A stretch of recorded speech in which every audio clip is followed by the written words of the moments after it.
आज इस्लाम पे हो रहा है, आज हिजाब पे हो रहा है, आज टोपी पे हो रहा है, आज नमाज पे हो रहा है, तो कल को आप तैयार रहिए कि आपकी कौम पर भी हमला होगा। और ये सरकार सिर्फ अपनी रोटियां सेकने के लिए, अपनी राजनीति मजबूत करने के लिए ऐसा करती है, उनके धर्म को नीचा दिखाने के, पर उससे उनके धर्म नीचा नहीं हो रहा है। उनका धर्म जहाँ पर मजबूत था वो वहीं पर है। आज वो लोग अपने लिए लड़ रहे हैं तो इसलिए उनका धर्म मजबूत हो रहा है, पर आपका कहीं ना कहीं इससे धर्म नीचे हो रहा है। अब उनकी घर की लड़कियों को निकाल कर लेकर आएंगे, अब उन पर भी हमला करेंगे, तो मुझे नहीं लगता कि हमारा भारत का स्तर इससे ज्यादा और गिरेगा। मैं इस्लाम धर्म से नहीं हूँ, मैं नॉन मुस्लिम हूँ, पर हम जब बाहर जाते हैं तो सर पे कपड़ा ओढ़कर जाते हैं। और कई बार मुझे भी हिजाब पहनना बहुत अच्छा लगता है, जो लड़कियां हिजाब पहनती हैं। हर एक हमने देखा है, जब भी कुछ ना कुछ ऐसा होता है। अभी क्रिकेट में देखा, जो अर्शप्रीत लड़का है, उसको भी, जो क्रिकेटर है, उसको भी बोला गया खालिस्तानी है, पाकिस्तान से हार गए, जानबूझकर हारे। तो हर कौम पर इस तरह से आने वाले टाइम में हमला होगा। आज क्योंकि पगड़ी जो है वो मुस्लिम नहीं पहनते हैं, अगर मुस्लिम पहनते होते तो शायद आज पगड़ी पर भी हमला किया गया होता। ये जो हिजाब को लेकर बयान दिया गया है जज द्वारा, और ये बोला गया है कि जिस तरह से यहाँ पर नमाज पढ़ना अलाउ नहीं है, वैसे ही आपको हिजाब पहनना भी अलाउ नहीं है। मुझे ये समझ नहीं आता कि इतना बड़ा बड़ा बयान आखिर ये लोग दे कैसे देते हैं। और हमारी अगर कानून व्यवस्था के जो लोग हैं या हमारी कोर्ट के जो लोग हैं, इतनी बड़े पद पे जो बैठे हुए लोग हैं, जज हैं, वो अगर इस तरह की बात कर रहे हैं कि आपको हिजाब पहनना अलाउ नहीं है, आप हिजाब नहीं पहन सकते हैं, मतलब आप किसी कम्युनिटी पे लगातार हमला किए जा रहे हैं, अब उनकी घर की लड़कियों को निकाल कर लेकर आएंगे, अब उन पर भी हमला करेंगे, तो मुझे नहीं लगता कि हमारा भारत का स्तर इससे ज़्यादा और गिरेगा। जिस तरह से हमने देखा कि हमारे प्रधानमंत्री की बात हमने सुनी, पहले उन्होंने कहा कि कपड़ों से पहचाना जा सकता है, इस तरह के भी बयान उन्होंने दिए हैं। अगर हमारे देश के प्रधानमंत्री इस तरह के बयान देंगे कि देश में कपड़ों से पहचाना जा सकता है, इसी को देखते हुए, इसको मद्देनजर रखते हुए हमारी जो कानून व्यवस्था है वो काम कर रही है। अब उन्होंने बोला है कि हिजाब, देखिए लड़कियां या फिर कोई भी धर्म के लोग, उनकी अपनी वेशभूषा होती है। आप सिख हैं तो आप पगड़ी पहनेंगे, आप मुस्लिम हैं तो लड़कियां हिजाब पहनेंगी, कुर्ता पजामा पगड़ी पहनेंगी। के कहा गया कि पगड़ी को हिजाब से कंपेयर नहीं किया जा सकता। हाँ, मतलब यही क्यों, क्योंकि पगड़ी जो है वो मुस्लिम नहीं पहनते हैं, अगर मुस्लिम पहनते होते तो शायद आज पगड़ी पर भी हमला किया गया होता। वो जो है सिख धर्म के लोग पहनते हैं, इसलिए उनको बोला गया है कि जो हिजाब है और पगड़ी है उसको कंपेयर नहीं किया जा सकता। बिल्कुल किया जा सकता है, जो पगड़ी है, जो लोग सिख लोग पहनते हैं, वो उनका अपना रिलीजियस धर्म है, अपना खुद धर्म है, उससे चला आ रहा है और वो उसी धर्म में पहना जा रहा है।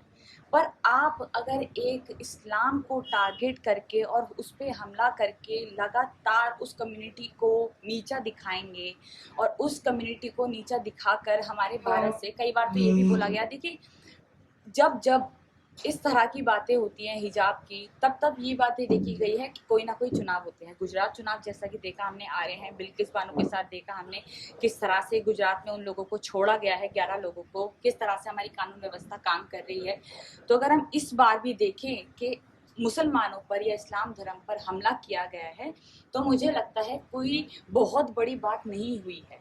क्यों? क्योंकि जब से 2014 से बीजेपी सरकार आई है, लगातार हमने मुसलमानों पर हमला होते हुए देखा है। अब ये लेकर आए हैं उनकी सबसे जो कमज़ोर कड़ी होती है, उनकी लड़कियों को निकाल के, कि हम किसी ना किसी तरीके से मुसलमानों की भावनाओं को आहत करें।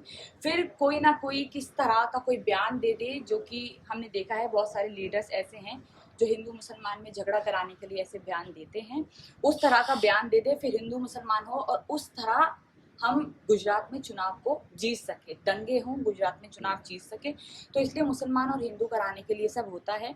और मुझे लगता है हमें, देखिए मैं इस्लाम धर्म से नहीं हूँ, मैं नॉन मुस्लिम हूँ, पर हम जब बाहर जाते हैं तो सर पे कपड़ा ओढ़कर जाते हैं। और कई बार मुझे भी हिजाब पहनना बहुत अच्छा लगता है, जो लड़कियां हिजाब पहनती हैं इस्लाम धर्म में, वो बहुत ही खूबसूरत चीज़ है। अगर आप अपने धर्म के लिए, आपके धर्म में जो भी चीज़ है, लड़के कुर्ता पजामा पहन रहे हैं, सर पे टोपी पहन रहे हैं, तो हमें उनकी इज्जत करनी चाहिए, तभी एक हम हिंदू बनते हैं। अगर आप अपने आप को हिंदू दिखाने के लिए, फिर दूसरे धर्म को नीचा दिखाने के लिए ये बोलते हैं कि आप हिजाब नहीं पहन सकते, तो आपका ये नहीं कि उनका धर्म इससे नीचा हो रहा है, आपका खुद का धर्म इससे नीचे हो रहा है। आप अपने धर्म को गिरा रहे हैं, आप हिंदुइज्म को नीचे गिरा रहे हैं। आप दिखा रहे हैं कि हम ऐसे लोग हम बन चुके हैं, हमारी कौम जो है, हमारी कौम इस तरह से गिर रही है।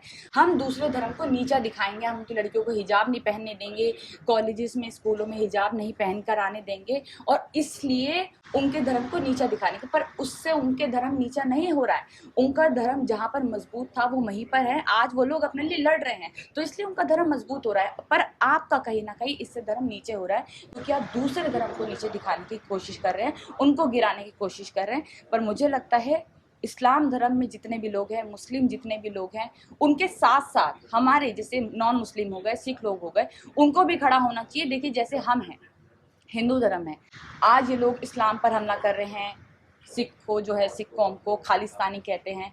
हर एक हमने देखा है, जब भी कुछ ना कुछ ऐसा होता है, अभी क्रिकेट में देखा, जो अर्शप्रीत लड़का है उसको भी, जो क्रिकेटर है उसको भी बोला गया तो खालिस्तानी है, पाकिस्तान से हार गए, जानबूझकर हारे। तो हर कौम पर इस तरह से आने वाले टाइम में हमला होगा। आज इस्लाम पे हो रहा है, आज हिजाब पे हो रहा है, आज टोपी पे हो रहा है, आज नमाज पे हो रहा है, तो कल को आप तैयार रहिए कि आपकी कौम पर भी हमला होगा। और ये सरकार सिर्फ अपनी रोटियां सेकने के लिए, अपनी राजनीति मजबूत करने के लिए ऐसा करती है, हमारे देश की जनता के लिए ऐसा नहीं कर रही है, सिर्फ अपनी राजनीति को मजबूत करने के लिए ऐसा कर रही है। और मुझे लगता है इन गंदे बयानों से, या फिर इस तरह के बयान अगर जो जज दे रहे हैं, सुनने में तो ऐसा आया है जो उनकी वाइफ है वो किसी मामले में फंसी हुई है। मुझे इस मामले का पूरा अच्छी तरह से मालूम नहीं है और ये बात सच है या नहीं, बट जितना सुनने में आ रहा है कि जो उनकी वाइफ है वो भी किसी मामले में बहुत बुरी तरह फंसी हुई है, जो ये इस तरह की बातें कर रहे हैं।